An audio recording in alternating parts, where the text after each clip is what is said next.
Ok, on va commencer tout de suite avec le shooting. Tu prends une pose Nike, c'est-à-dire que tu vas au milieu de la rue, tu essaies d'avoir un maximum de personnes autour de toi et tu mets les bras le long du corps. T'as un visage fermé, tu fais la gueule. De préférence, il faut que tu aies des vêtements Nike. Bon, ici j'en avais pas, ok. Bon, tu fais comme tu peux, c'est pour l'exemple. Ensuite, tu prends la photo dans la rue ou sur un fond blanc. Ensuite, tu passes à Lightroom. Tu importes les photos que tu as prises. Tu les sélectionnes. Ensuite, tu fais un premier développement, une première base. La recette, c'est ça. Déjà, premièrement, tu commences par un recadrage. Il faut que tu aies la ligne d'horizon qui soit correcte. Donc, recadre un minimum ta photo. Ensuite, ton exposition, tu la mets à 0,10. Ton contraste à 41. Et les tons clairs à 30.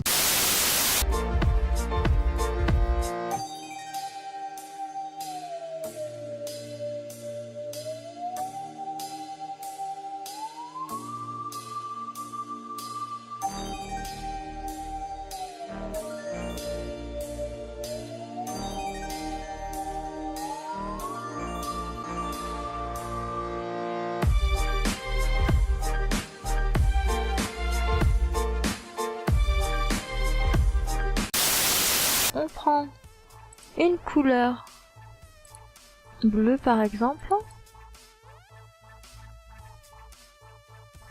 On prend l'outil pot de peinture et on va remplir la sélection. Maintenant on crée un nouveau calque et on va refaire donc la même forme. On prend l'outil lasso et on va faire un triangle comme ceci. Les avantages de ce défi sont arrivés très vite, c'est-à-dire que dès les premières semaines, donc au bout de 3 semaines, j'avais fait 15 créations différentes, quoi, et je sentais déjà que mes créations étaient plus professionnelles, plus travaillées, les principes du design basique, genre le travail sur les couleurs, sur la typo et tout, étaient déjà bien mieux, et au fur et à mesure des semaines, j'ai vu une amélioration dans mon travail, enfin, il me semble, c'est mon point de vue perso.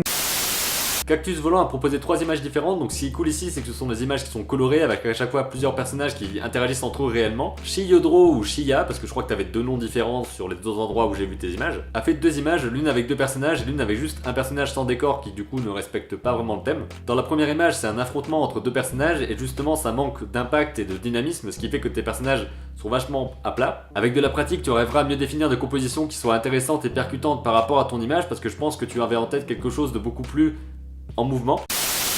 Mis à part ça, je sais que c'est pas facile, mais tout ce que je vais dire, ça va être vraiment ce qui aurait pu être mieux dans la photo. Je dis pas que c'est facile à faire sur le moment. Qu'est-ce qui va pas? Il y a ça, là, le personnage, la personne là qui montre bien que c'était une espèce de show. Les ficelles ici, mais bon, ça, tu peux rien. Voilà, la pose du cheval, j'aurais préféré qu'il ait les jambes, enfin, vers les pattes avant vers l'avant.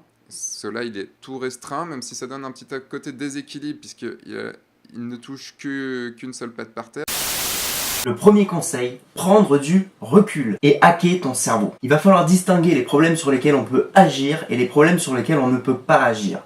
Il y a des problèmes sur lesquels on peut directement enclencher une action qui va permettre de le résoudre. Et il y a d'autres problèmes qui sont des problèmes d'ordre généraux, qui sont des problèmes qui sont liés à la vie, qui nous posent énormément de soucis, mais sur lesquels on ne peut pas agir et sur lesquels on est complètement passif. Pour mieux gérer les problèmes sur lesquels on peut agir, ce que je vous propose, c'est de mettre une action concrète en place pour aller à la résolution de ce problème.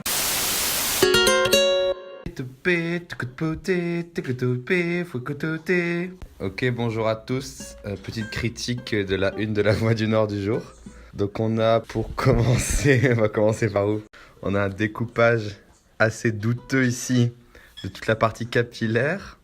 Ensuite, on a l'association d'un flat design avec des photographies. Et bon, après, on a aussi des trucs encadrés dans les photos parce que c'était galère à découper.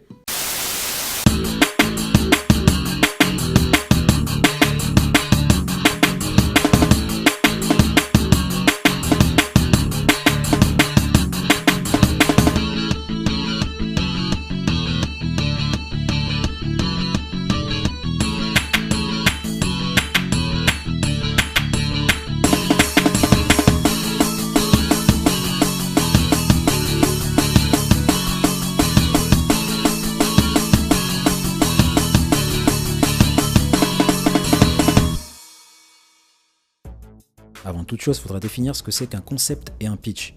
Un concept, c'est par exemple, je sais pas, je veux faire une histoire avec des extraterrestres et des démons et des poneys qui se passeraient au Guatemala. Voilà, ça, c'est mon concept. En gros, c'est les éléments que j'ai envie d'intégrer dans mon histoire. Et du coup, mon pitch, c'est l'histoire d'un poney gambadant dans les plaines du Guatemala, qui va être témoin de l'invasion des démons du malin.